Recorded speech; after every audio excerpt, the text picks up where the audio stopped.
Jazz Notes podcast. I'm Ben Anderson. I'm Chandler Holt. It is September 17th. We are less than 2 weeks away from Media Day. 2 weeks from today, the Utah Jazz will open training camp on October 1st. So we are here. The NBA season is basically back, and you're starting to get a lot of NBA news coming out and, think pieces coming out anticipating the league. We're probably going to dive more into predictions coming up next week, but we'll still talk about a couple of other rankings as we get into the podcast here. As always, find us on Twitter at Ben's Hoops, at C Holt Sports. Read us at KSLSports.com. Follow us everywhere you get your social media or online at KSL Sports. Before we get to the mailbag, which is how we wrap up the show, we always appreciate you responding to those questions. CBS Sports has started their deep dive into the NBA. Monday, I wrote about this. Yesterday, they did their coaching rankings, all 30 NBA coaches, and then they did their top 100 players. Let's start with the coaches quickly, because that article's been out a little bit longer, and fans may have seen it or may have read our article at KSLSports.com. Somewhat shocking that Will Hardy at number 7. Yeah. Of course, they had like a low tier of just coaches that are new. Don't really know a lot about them yet. Basically haven't seen them. Yeah. But yeah, Will Hardy coming in as a top 7 coach going into his 4th season. But yeah, the coaches ahead of him, we can sort of dive into this, see what we agree with, disagree with. Pretty obvious names. Erik Spoelstra is the best coach in the NBA, and I do think there's a consensus there. Yes. I don't think there's really any question that Erik Spoelstra is the best. He does the most with the least. When he has good teams, he wins with them. When he needs to rebuild, he rebuilds quickly. He does all the things right. I fully disagree that Nick Nurse is the second best coach in the NBA. I agree with that. He's had a lot of talent, and he's been good. I mean, he won a title with them, but I don't know if he's better than Michael Malone, or Michael Malone's in the teens. Yeah. Right? Or is really low on this list. Rick Carlisle comes in at number 3. I do like Rick Carlisle a lot. I think he's a good coach. I don't know if I'd put him at 3. Steve Kerr is also a pretty good coach. I actually think the guy they have at number 5, I would probably put at number 2, and that's Ty Lue. Okay. I think Ty Lue's a really good coach. Yes, definitely. I think, you can argue that he really underachieved with Paul George and with Kawhi Leonard because that team seemed like they were going to win a title. Also, they were always hurt. And he did find a way still to beat the number 1 ranked Jazz in the NBA in the second round without Kawhi Leonard. He just outcoached Quinn Snyder pretty significantly. So I like Ty Lue a lot. I would put him in this group. Mark Daigneault looks like he's working with a lot right now. He comes in at 6, and then you see Will Hardy at number 7. Yeah, something that's sort of interesting. They put Erik Spoelstra in his own tier, and then next up was the elite coaches. That was 2 through 5. And then tier 3 is only Mark Daigneault and Will Hardy, and they call it the Wonder Kids. Yeah. So sort of younger coaches that have already made an impression. Joe Mazzulla just won a title and has been really good with the Celtics. Again, he has a lot of talent.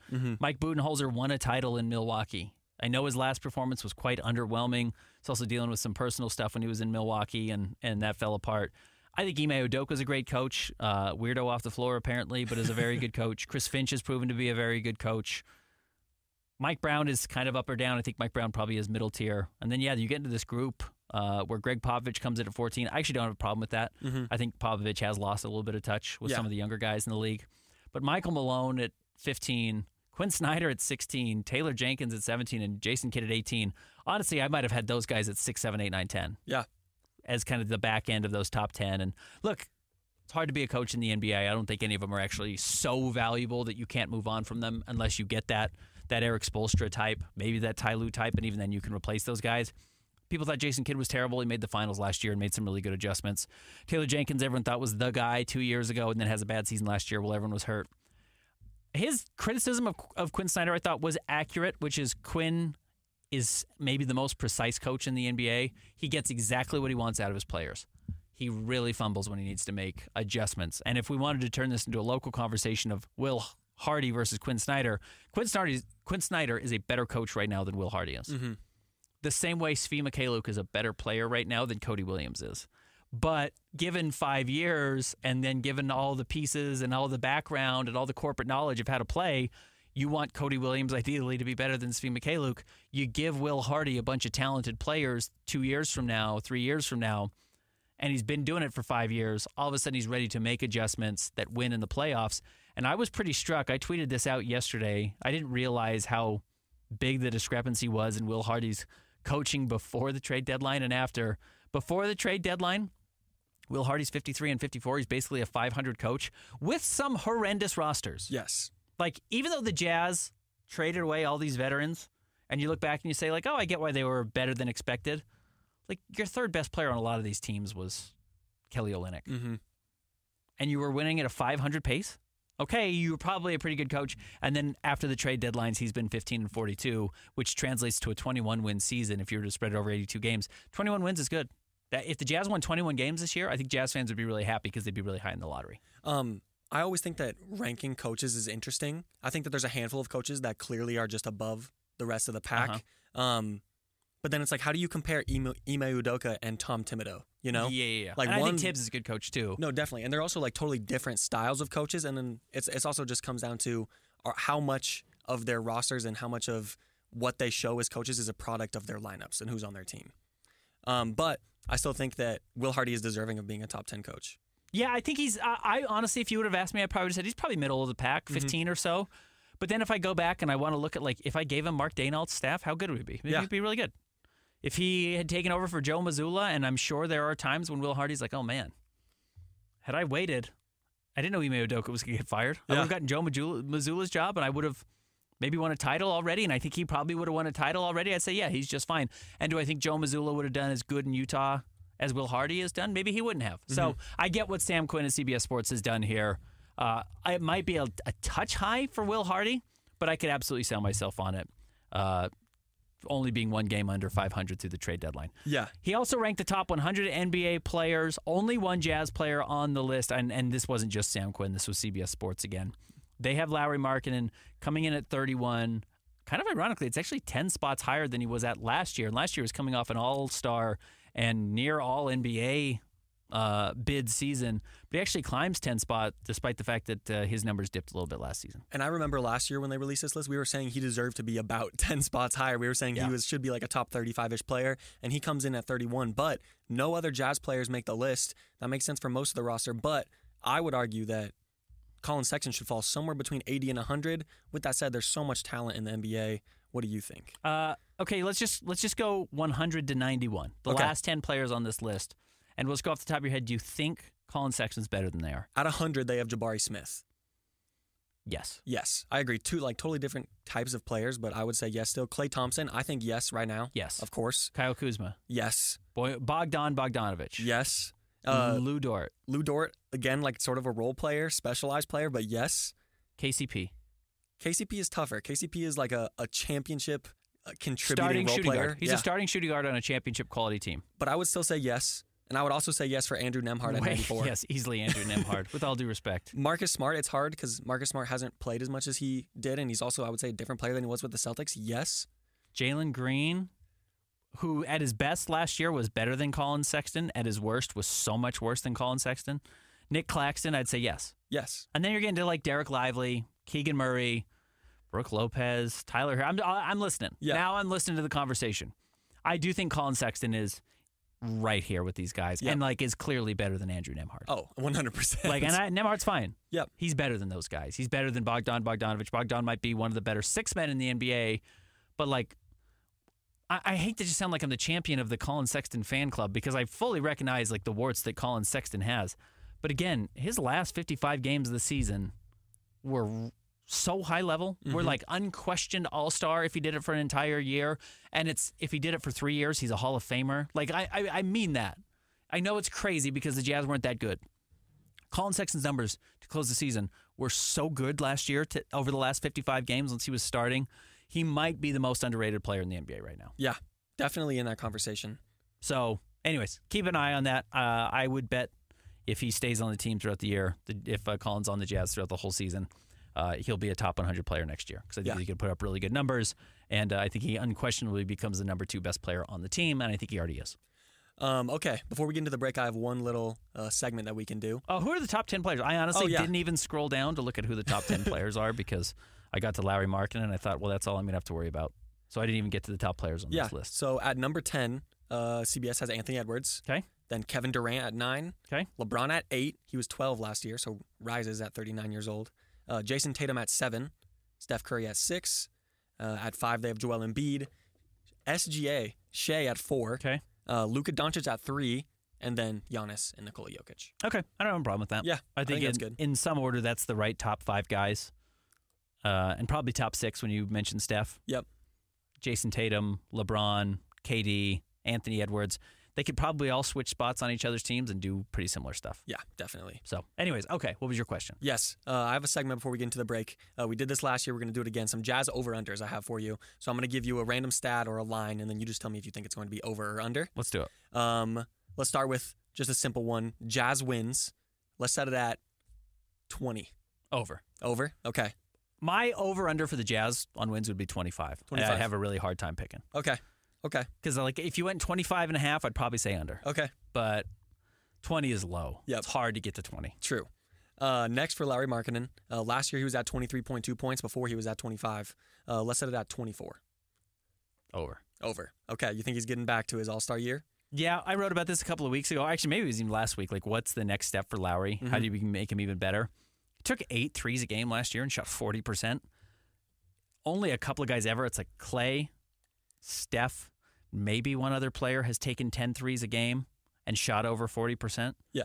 I think there's a real chance Lauri gets there. Okay. Like, I think the Jazz try and get him up to 10 threes a game because they're trying to figure out how do you make him a better offensive player. It's like, well, does he dribble and you give him the ball at the nail and make him make all these difficult decisions, or just have him shoot more threes? And like, really, the easy answer is just have him shoot more threes. Yep. I don't know if he's going to be a great dribbler or decision maker in the middle of the court. So just shoot more because you're a great shooter. That might be the best way to do it. Another point total over-under for you, Colin Sexton. Last year, like you said, he turned it up in the back half of the season. For the season, he averaged 18.7 points a game. Let's set his over-under at 19. Over Over again. I think is it like 20.5, 21. Okay. Yeah. Okay. Next, I have an interesting one for you, sort of a two-part for one of the Jazz rookies. Okay. Parlay. Yes. For Kyle Filipowski, over-under 50 games played with the Jazz. Okay. Over. Okay. Yeah. We'll get into the mailbag. There's a Filipowski question. And then this is the second part of that one. Over/under 10 minutes a game.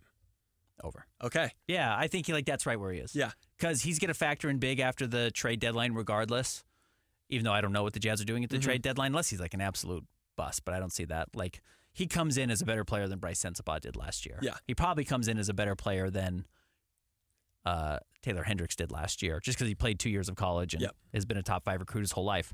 So I'm not saying he's better than Taylor Hendricks, don't get me wrong, but I'm just saying like he comes in more ready to play, and Taylor blew past those. And there's even more room this year to play than there was last year. Okay, 2 more for you. The next one is last year, speaking of Taylor Hendricks, he averaged 7.3 points a game. Let's also talk about the Jazz's highest pick, Cody Williams, over/under 8.5 points a game.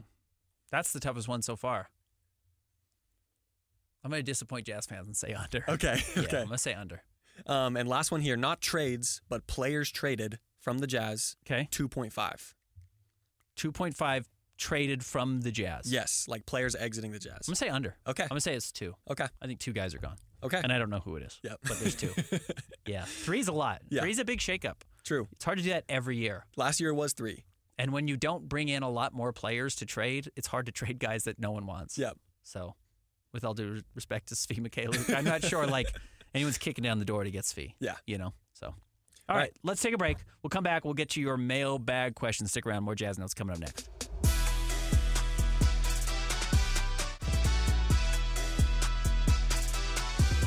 Welcome back to the Jazz Notes podcast. All right, every Tuesday at 11 o'clock, or my DMs are open. I apologize. Apparently, they were not open. Something changed. Elon hacked my Twitter and closed my DMs. Honestly, I thought they were open. So I saw last week someone said that, hey, you have to change a setting, and I did. So my DMs are open again. So if you want to send DMs as opposed to responding to my question because you don't see it Tuesday at 11 o'clock, that's fine. But follow me on Twitter at Ben's Hoops. Tuesday at 11 o'clock, I send out a prompt asking for your questions for this week's mailbag. If you see that, respond there. That's the best way to do it. Sometimes I do forget the DMs. So this week we didn't, and actually we can start there if you've got that pulled up. Yes. So we're starting with a DM question from Aggie fan Dan. What changes have the Jazz made that will allow them to tank earlier instead of start out decent and fall off the back half like they have the past couple of years? They traded Kelly Olynyk and Simone Fontecchio last year at the trade deadline. Yep. That's the difference, is that they didn't replace those guys. They just didn't. You know, Drew Eubanks, you can say, well, what about Drew Eubanks? What about Svi Mikhailiuk? No, those guys are not as good as Kelly Olynyk or Simone Fontecchio. Going into the year, I might have said Svi was better than Simone last year, but Simone ended up being a pretty reasonable player and got decent money this offseason. So I just think the Jazz have less talent entering the season this year than they did last year, where there's not that default of, hey, I guess we're just going to play these veteran guys. It's just not there this year. You can still play John Collins. You can still play Colin Sexton. You can still play Jordan Clarkson, of course, Lauri. But I don't think you have 8 guys. And last year, you could probably argue that with Lauri, Sexton, Clarkson, Fontecchio, did I say Olynyk? Not yet. You started to have like a formulation of a real NBA rotation, Yep. and then you mix in a guy like Chris Dunn, who was playing. Like you had enough veterans to fill 48 minutes a night at every position with 10 minutes from Keontae. And you remember even early in the year, it was like, how do you get Keontae on the floor? Like, what are the 10 minutes he takes? Taylor Horton-Tucker played. Now, Taylor wasn't very good, but he played.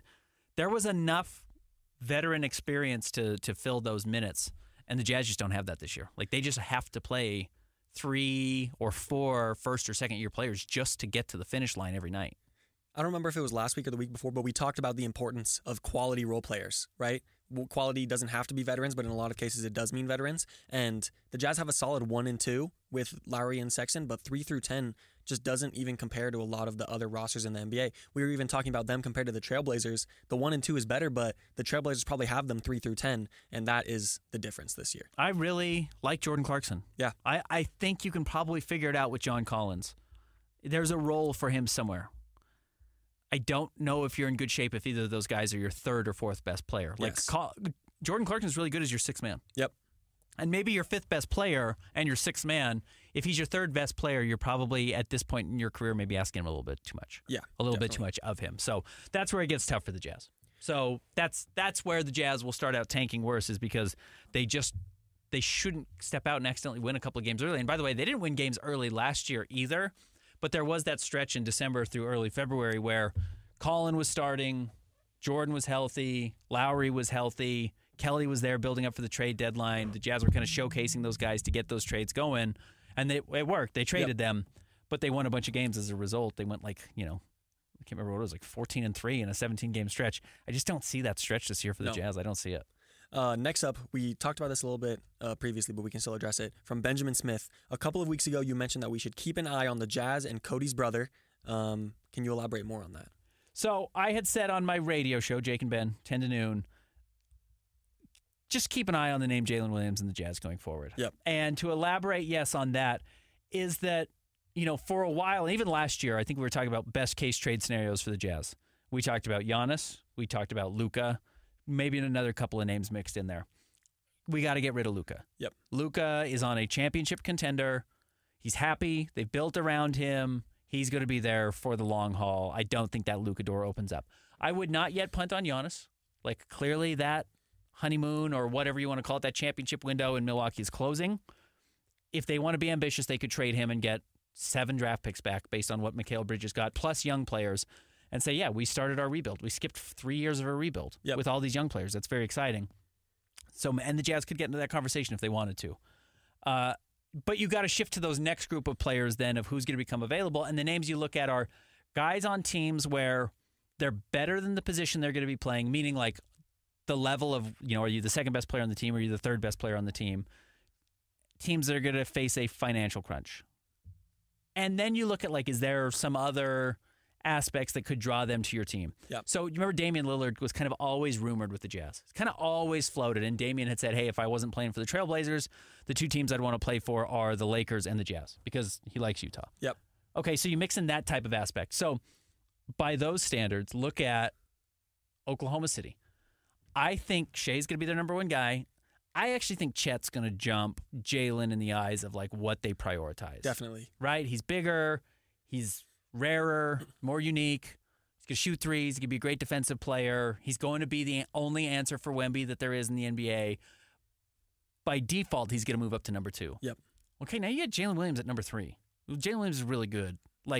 Jaylen Brown seems like he's only kind of happy enough being number 2 and is kind of sick of being passed over. And I think they're pretty similar players. I think Jaylen Brown and Jalen Williams kind of have similar ceilings, and Jaylen Brown just won a Finals MVP.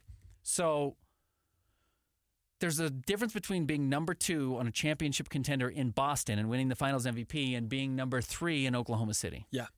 Okay. Then you get into the financial crunch of Shea's going to be on a supermax. Remember, he's about to sign his 3rd deal, in 2026. No longer his 2nd deal, his 3rd deal, which is the supermax. So we're talking $65 million under the new deal. Chet's on his as they call it on the Windhorse Show, the fun max, the rookie max, Yeah. the easy max to sign. Now, Jalen is there too, and they will just sign him to it. Don't get me wrong. They are going to sign Jalen Williams to that max as soon as they get the opportunity to do it. But Alex Caruso's a free agent next season.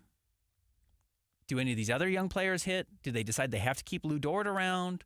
Does Isaiah Hartenstein become so valuable you have to keep him around? You've got other draft picks coming up. Like, they're going to have to make some decisions. And at some point, they're going to say, we're going to give up on one of our high-price guys to invest in Case and Wallace and the back end of the roster because we don't want to just be 3 players at the top and lose everybody else because we can't afford them. Yes. And if that happens, you start to see where, okay, a trade for Jalen Williams becomes available, and they say, hey, Jalen, we want to move you. We love you. What do you think? And he says, man, I know a place I would be willing to go play. I've been to Utah. My brother's happy there. Now, again, this is on the Jazz being good, making his brother happy, his brother actually being worth investing in. Like, this is all down the road, but I'm laying up the game plan of, like, how that can end up being the case. Yeah. Cody plays well, likes it in Utah. Jazz have already shown Jalen the red carpet when he's been here for pre-draft stuff with his brother, making him feel comfortable. That's where, like, kind of the idea comes in. And then what I did, and you can read this in the article last week, so I'm not going to go too deep dive into it. There are like 17 twins in the NBA, which, by the way, is insane. Yeah, that's what? 17 twins in the NBA. If you throw out like a Men and a Sar Thompson or guys who are on rookie deals who don't really even have a chance to go elsewhere because haven't had a chance to play together, it's like 7 of the 17 have played together at some point.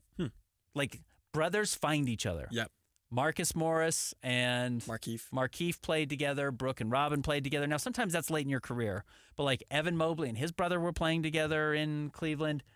Guys find each other to play together with their brothers. So that was kind of my thinking. It's just why, of all the next generation of names for the Jazz to keep an eye on, if you're a Jazz fan, of like, who could you go out and try and get? Who would you go out and chase?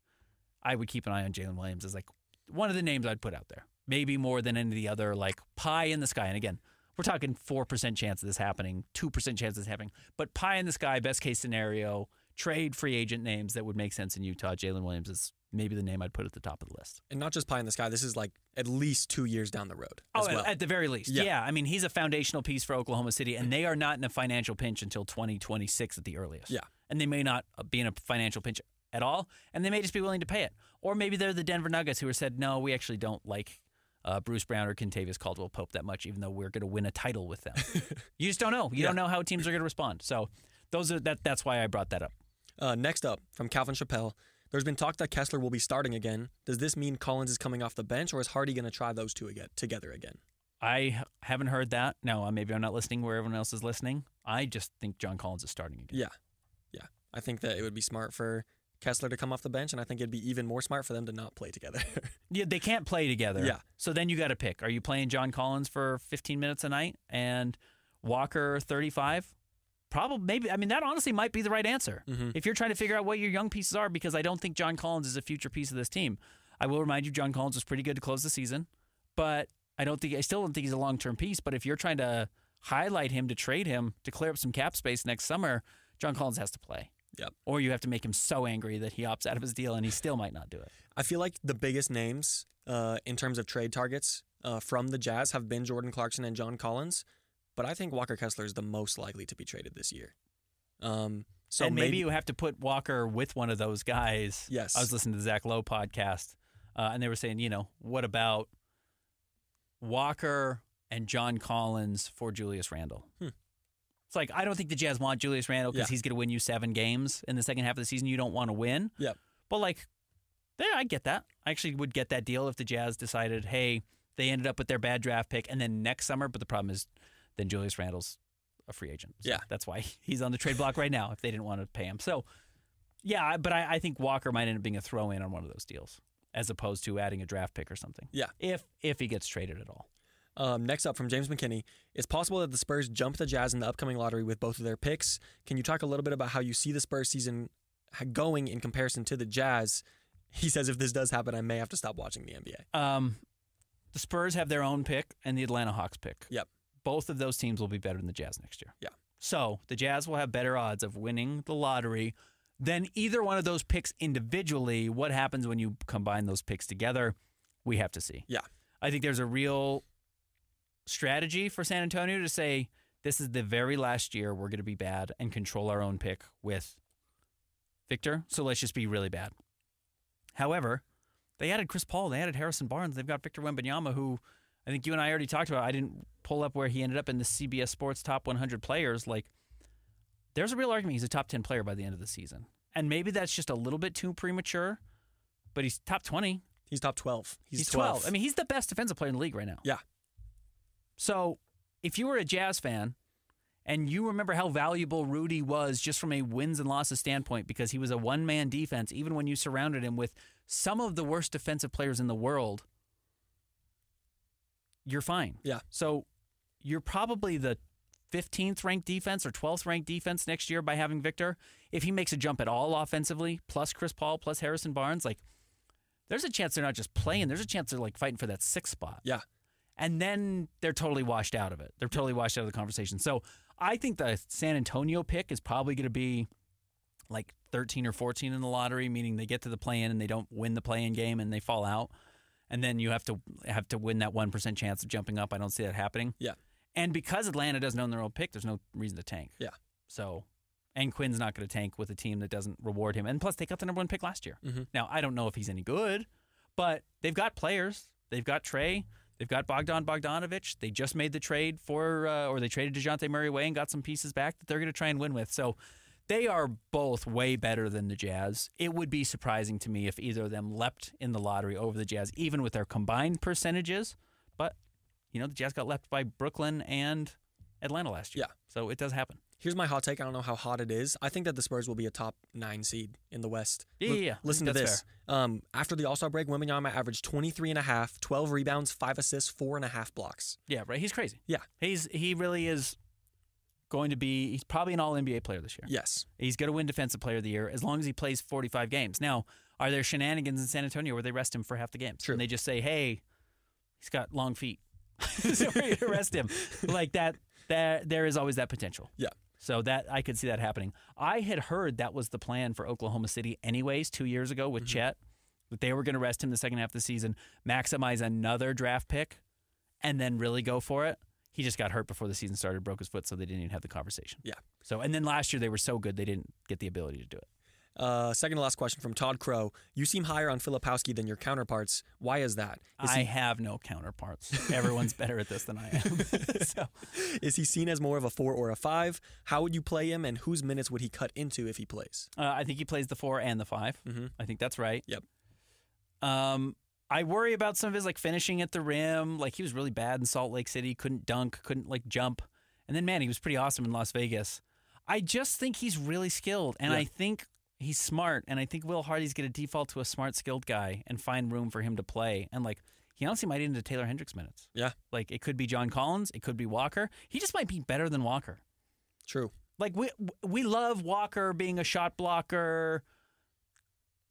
The Basketball Index really loves him, says he's the most impactful defensive player at the rim. I get it. Sometimes all the other things are better. Yes. Sometimes also being able to do everything else is actually more valuable. I wish Nikola Jokic was the number 1 defensive player at the rim in the world, but everything else he does is so valuable that it's good to have him on the floor. And I'm not comparing Jokic to Filipowski, but I'm just saying, yeah, he's not a good defensive player, but he might be the team's best passer. I kind of believe in his 3-point shot. I believe in his ability to rebound and go. I believe in his ability to make smart decisions. It's okay, well, all of those things make everything better. Yep. Versus just, he blocks shots and then gives effort half the time. Yep. So, and I think it's really important to remember, I don't know what happened with Filipowski. We all heard the Draft Express stuff and all those late conversations about not talking to his family or whatever. All year he was a lottery pick. I don't know why he slipped so badly. Sounded like he had some weird workouts, and then there was the weird off-the-court stuff. Go back and watch the games and listen to Jay Billis talk about him, and they're like, that's a lottery pick. This guy is a lottery pick, especially in a bad draft. This guy's a lottery pick, which means he should have been drafted higher than Walker, and I actually think that will bear out. I feel so safe in saying Kyle Filipowski's going to be a top 14 player from this draft. Okay. Zero doubt. Yeah. He's going to be a top 14 player from this draft. Now, your high upside, you hope, is Isaiah Collier's the 5th best player from this draft and Cody's 4th. Yeah. That's kind of a best case scenario for the Jazz. I promise you, Cody Williams is the 14th best player from this draft. No doubt about it. no doubt about it at all. They say Cody Williams, Kyle Filipowski. Okay. Kyle Filipowski, I have no doubt, is the 14th best player in this draft. Yeah. I promise you. 7 feet tall. He does all these good things. Those guys make it. So by the end of his career, you're going to be like, yeah, I get why no one drafted him in the lottery, but he's still in the league and that has value. Yes. There's a reason the Jazz didn't trade the pick. There's a reason they were happy he was still on the board. There's a reason they paid him more than Isaiah Collier. There's a reason he was good at Duke. Like, he's just going to do a lot of things that carve out a spot. And something that's big for these do-it-all players, especially when you're a center, right, is that all you have to do is build on 3 of the 8 skills that you're good at, and then all of a sudden you're a lock in the rotation. Yeah, I think that's a really good point. Versus like Isaiah Collier, who's like, well, he's either going to have to never turn the ball over or become a great shooter or start hitting his free throws and get to the free throw line 10 times. Well, he doesn't shoot. He does turn the ball over, and he shoots free throws poorly. Yep. So those aren't things he's doing well. Those are things he has to fix. Mm-hmm.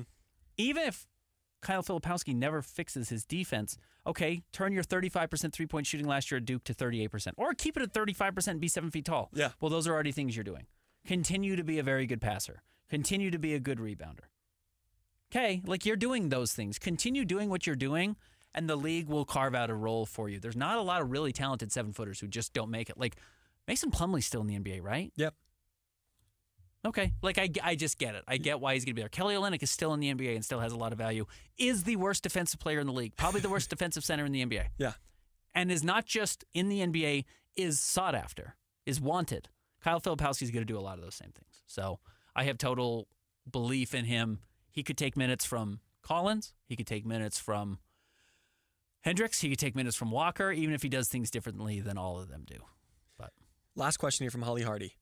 Who are your current top 5 in the 2025 draft? Okay, I haven't done this at all. Yes. So recognize I really don't start. I don't watch college basketball until the end of the season because there's too much NBA going on. So I will really do a deep dive on all these. Now, I will watch these guys more because this year is one of those drafts and I want to see these guys play. So how I will get around answering your question and still answer your question is let's talk about the positions of all of these players and where I think the Jazz have value. And look, this could totally change. But the Jazz really need a 3-4, right? You need that big wing. So nice thing is that's who Cooper Flagg is. Yep. So you know Cooper Flagg's number 1.